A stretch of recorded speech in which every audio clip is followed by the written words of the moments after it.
That's 100% survival rate. This week, we're walking through the gorgeous rocky cliffs at Grindelwald first.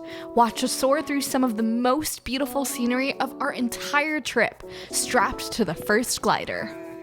Have fun. The last time you saw me, I was taking a relaxing break from adventuring in Bern's Octagon Spa.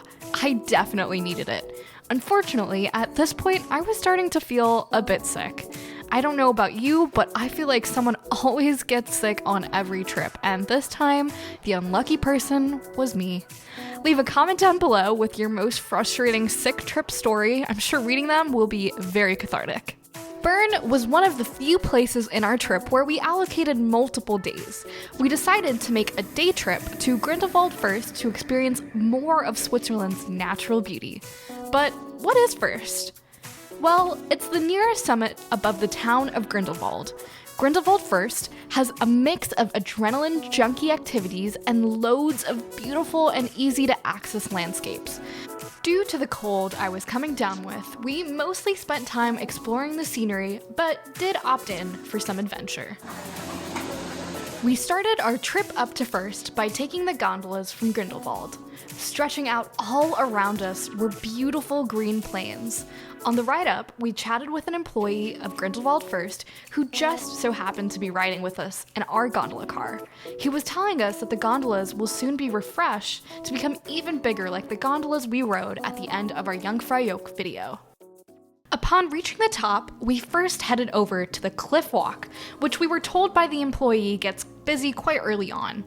The morning clouds draped over the cliffs, covering parts of the hike, making it impossible to see what was coming next, which led to an air of mystery. As you can see, the cliff walk is a narrow pathway made of metal grating and is bolted to the edge of the cliffs. Staring straight down is not for the faint of heart. Dark, jagged rocks jut out of the cliffs, making the walk exciting as you duck through the tight corners. Beneath you are miles of rolling green hills and waterfalls barely visible in the distance. As the hike progressed, the Swiss Alps rose through the parting clouds.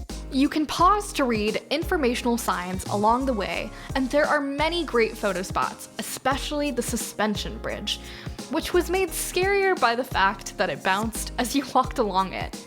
It reminded me of that scene in Shrek where Donkey is entering the castle, but thankfully we didn't run across any dragons at first. At the end of the walk, Dante and I waited in a surprisingly long line to take photos, and this is definitely the reason you want to get here early if you want to capture the iconic pictures of the cliff walk. We were quite lucky that the clouds cleared up right at the time Dante and I made it to the front of the line. We wanted to take a food break at this point because we were definitely underdressed for the cold mountain air. I would highly suggest layering up because it can get quite breezy at the top.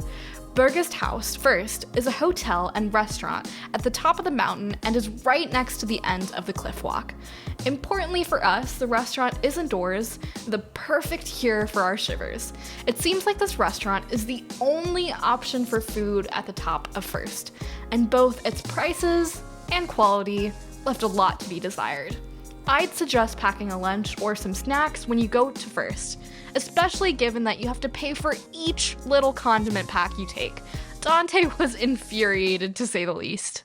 After some fries and hot chocolate, we had to try one of the 4 adventure activities available at Grindelwald First. Each activity has its own wait, which ranges anywhere from 30 minutes to more than 2 hours. The trotted bikes and mountain carts were bike variants. There was no way I would do this on the account of the fact that I haven't ridden a bike in years, and falling off the cliff was a serious possibility. They looked fun, but definitely for more experienced riders and the adrenaline junkie types. There's also the first flyer zipline near the restaurant that takes you all the way down to Schreckfeld. And finally, the first glider, the one we chose. The zipline-esque ride is a bit more interesting because it's a group zipline where 4 people are strapped into the glider at once.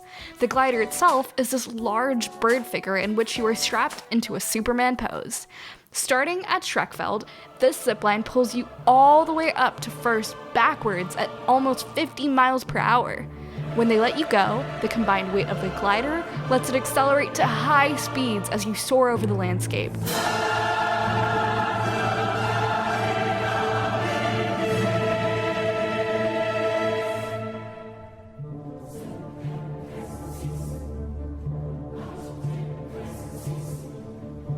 It truly felt like I was flying over the rolling green hills.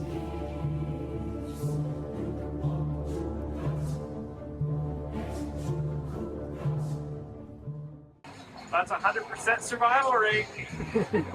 We only paid for one activity ticket in advance, and honestly, I think that was the right choice.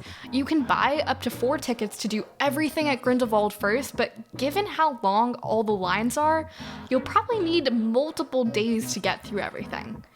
After our day trip to Grindelwald, we took the gondolas back down, and I was getting excited for our next adventure of diving deep into the Swiss chocolate of Zurich. Hit the like button down below, and don't forget to subscribe to the Vegetarian Cowgirl to get notified next week to see the unique and handmade chocolates from Max Chocolatier, as well as the Lindt Chocolate Factory in Zurich, the grand finale to our Switzerland journey.